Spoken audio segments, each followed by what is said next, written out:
Hi friends, Denise here. I'm talking to you today, Saturday afternoon, and we have been locked up in our house in isolation now for at least a month.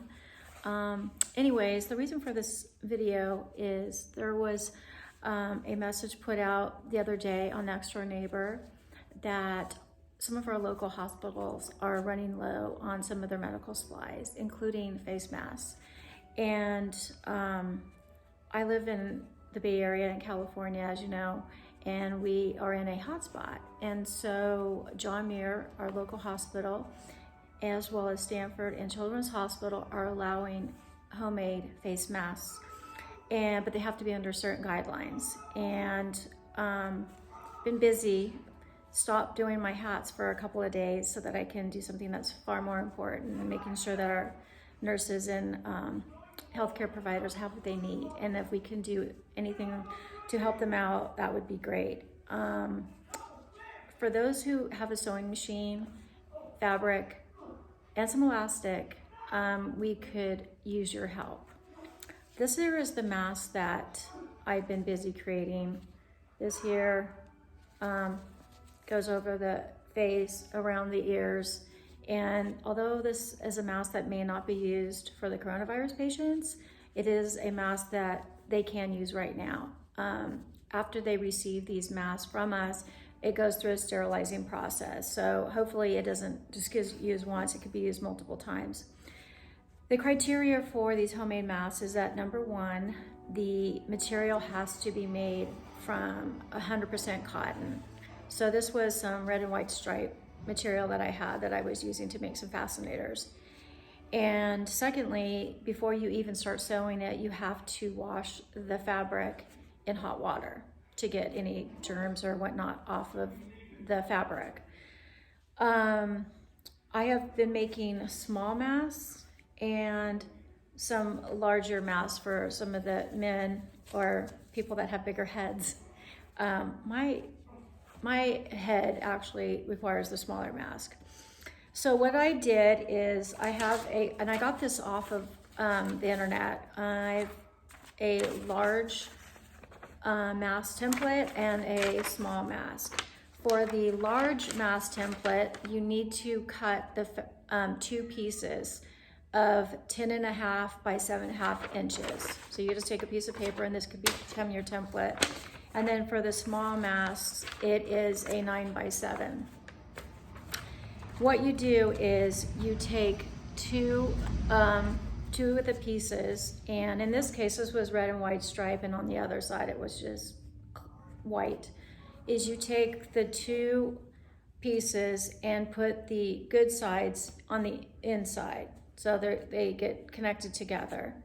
Then you're going to sew on the outside edges, 3 of the edges connecting the two pieces.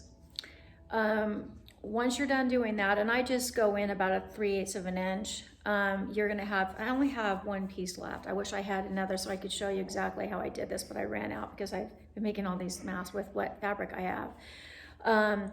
Once you've sewn the 3 sides, you're gonna pull the fabric inside out. And for people that sew, you probably know how to do this. On your last edge, you can take the fabric and just fold it over into the inside, iron it so that you don't have any rough edges on the fabric. So I'm gonna pretend that this was actually 2 pieces and they were sewn together. The next thing you're gonna do is you're going to put some pleats in the fabric. And so I'll just show you here with my iron. Here's the fabric. You're just going to take the fabric and you're going to pull up and iron a pleat in the fabric. My iron wasn't really on. And then you're going to take the fabric, pull it up, and then you can put another pleat in the fabric and iron the pleats out. And then for the bigger masks, you might even have room to do 4 pleats. After you're done with that, you're now gonna have a piece of fabric, double-sided fabric that's gonna be pleated and sewn. And if you'll see on this, excuse me, I'm not real good at this, woo. Sorry guys. I can see on this piece here, I've sewn 2 lines in 3/8 inch and then sewn another line, and I did it for both sides.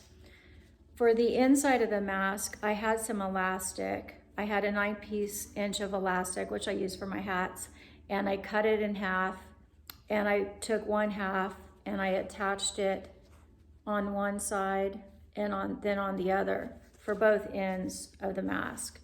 And this needs to be secured pretty tightly. I went back and forth with the sewing machine to make sure that it wasn't going to be loose, because they're going to be wearing these on their face, and the last thing they need is for these masks to fall off their face. So anyways, this is how you do it. It's really simple.